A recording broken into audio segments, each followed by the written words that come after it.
Hello, guys, and welcome back to our first lecture. Technically, first lecture. Today will be like intro as well, but mostly we will talk about what is functional programming language in general. If you clicked this video and you entered, welcome, man. Uh, Hello, my name is Rezi, because like we're just starting, and today we are talking about what is functional programming language in general. Like when I will use the word functional programming, what it means, how to look, what it depends on, etc. and etc. Okay, we can start now talking about in general as a functional programming, not in a programming language in general. Okay, in general, functional programming, even in math, we can find functional programming language. Let's say in a calculus, which I'm not a fan of calculus. Okay, so yeah, we have in calculus over the years we can see functional programming in the computer science as well. Like it's a really big topic, and which means like functional programming is not going anywhere. Okay, it's here, it's in trend, it's usable, and you should master it. That's why we are making this course. And because of this, we have in, I would say, like multiple programming language designed exactly for functional programming. Okay, and we have multiple languages like this, and these programming languages are used as, let's say, some stale words, some shiny words, some buzzwords. Okay, in functional programming, you can hear higher order or functor or monoids or monad or curring or immutability. Yeah, these like fancy words. Like if you know these words in a team meeting, you might look cool, you might look some fancy boy or woman, but let's be honest, guys, we are not here to master some fancy words. Okay, we need to understand every single one, from where it's coming from and why. Maybe not why it's called like that, but to understand, to know exactly, if you say, okay, monoids, not to just remember this word and look fancy. You should be able to explain, to understand the full concept of the word. So we don't care about the words. Of course, you will master it with me, all these words, all these patterns, but in a deeper level. Okay, so we don't care about the words. When you are starting, it doesn't care if you look fancy or if you look stupid. The main thing is you are going, digging, and in the end, you understand the concepts. Okay, and to understand the concepts in programming language way, and let's drop the calculus. Okay, fuck that. Right now, we have a couple of programming languages designed for functional programming languages. I would say F Sharp, I would say Scala, I would say Clojure, I would say Haskell, I would say OCaml. Yeah, we have also Erlang, and we have Elm as well. This is like programming languages which are designed to be functional programming languages. But guys, there is shiny yellow like a sun, one programming language, JavaScript. And some people will say, okay, it's a meme type programming languages that the freshman, the starter should start. And I would say yes, but as well, JavaScript is top G for me, and it should be for you as well, because with JavaScript, you can master a lot of stuff. You can have an incredible income as well and become really good in programming in general.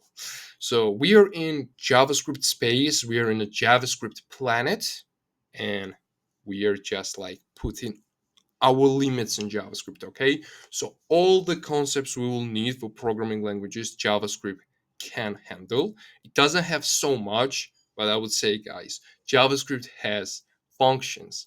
And because JavaScript has the functions, I don't fucking care about anything anymore. So we are doing JavaScript, okay?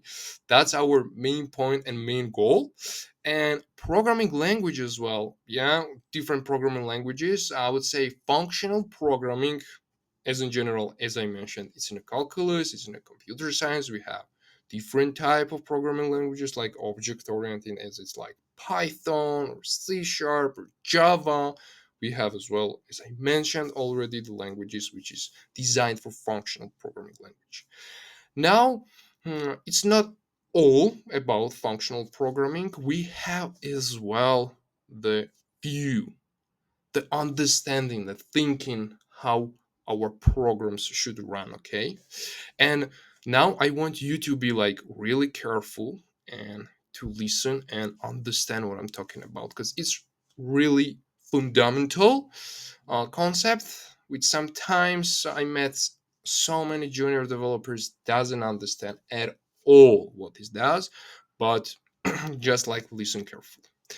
First, we have in this thinking, in this like design principles, two types of programming languages. Okay, one is imperative, and I will tell you now with my Xcode draw what is imperative to make it like so easy for you to understand. Okay, first of all, I would say on top, imperative programming language thinking is when you design the whole system, okay? When you say, okay, I want my program to do this step, after this step, go and do this step, after this step, go and do this step, after this step, go and do this step. It's like to follow my commands program. You are my bitch and you are following everything. Do this after this, okay, from this component get this value, from that component get that value, and this stuff. This is object oriented programming language thinking and view, okay?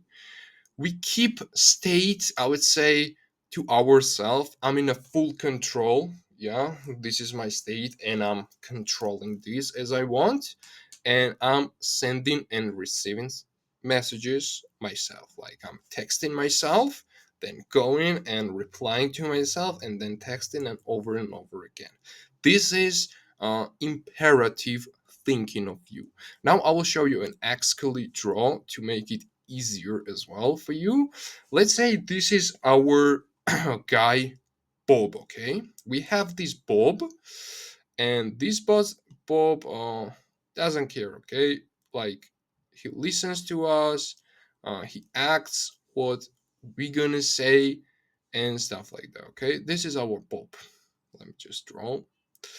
Don't judge me with drawing, okay, guys? I'm really bad at it, but I will try my best. So this is Bob. He is really happy, and he is, he listens to us. You know, like he thinks like, hey, okay, like if I will help him, he will done his job better. So I'm telling Bob, okay, Bob, go here. So Bob is going here.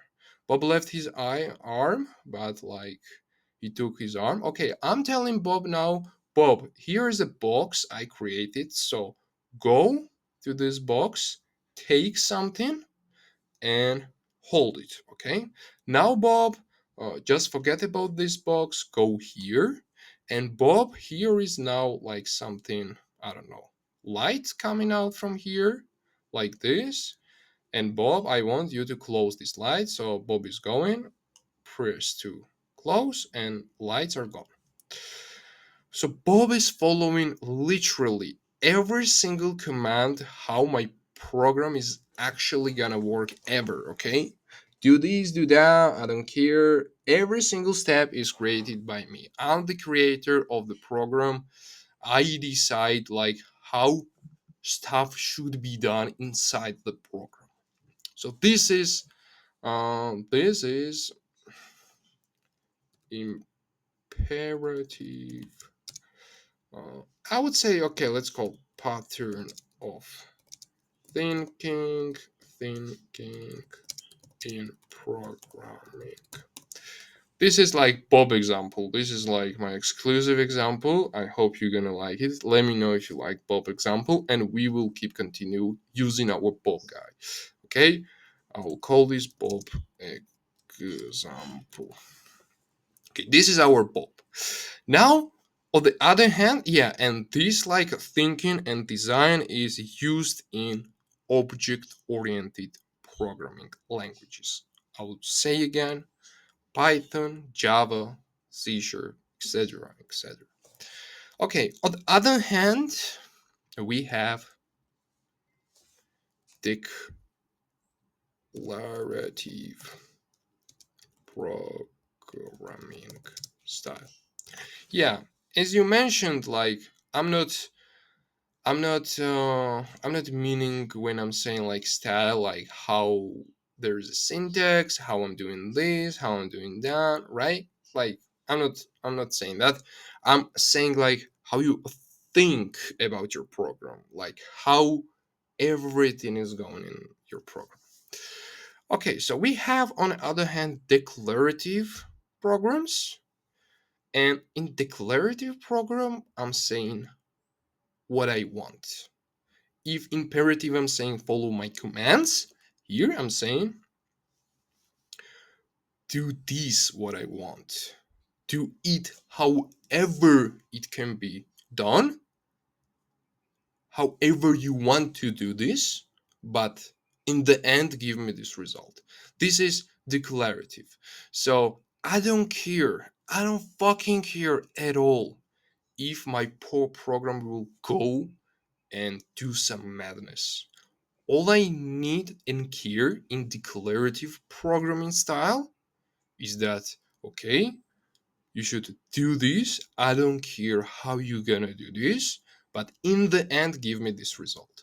And for this pattern, the main thing is function, okay? If you know the function, you are a little bit closer. If you don't know the function, in next lectures, I will give you so many examples.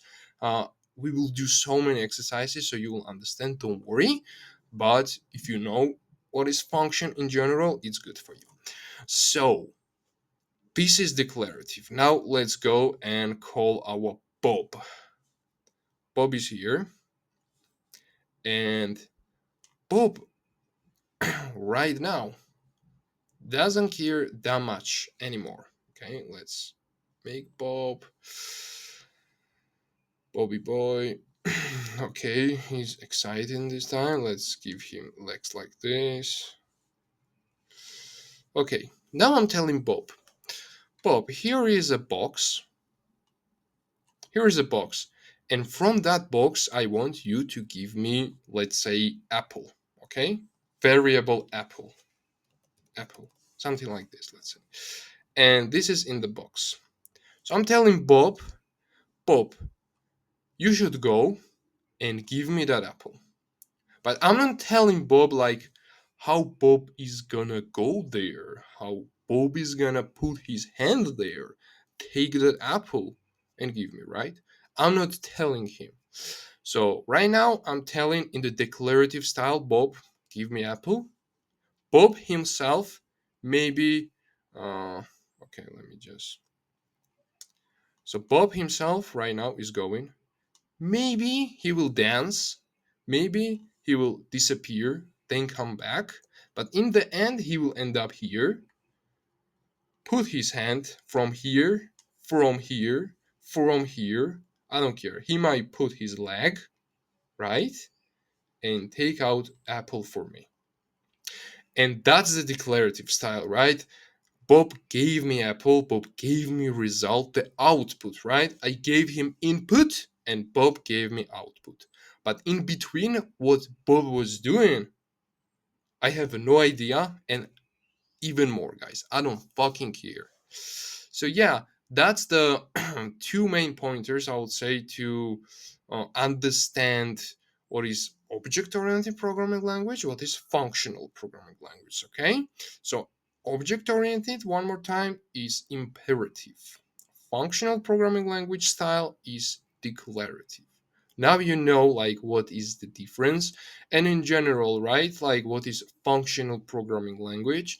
And from next lectures we will dive deep into lectures about the code, about the examples and stuff.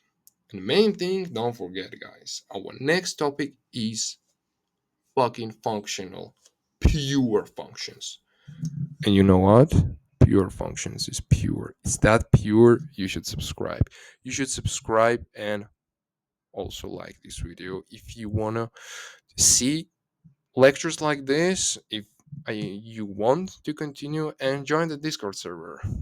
Let me know that you're attending the lectures. Let me know, because there we will share the code as well, the solutions, the repos, etc., etc. And yeah, join. Let's meet up. Uh, it will be way better experience for you. So follow, guys. Follow along. Have a great day.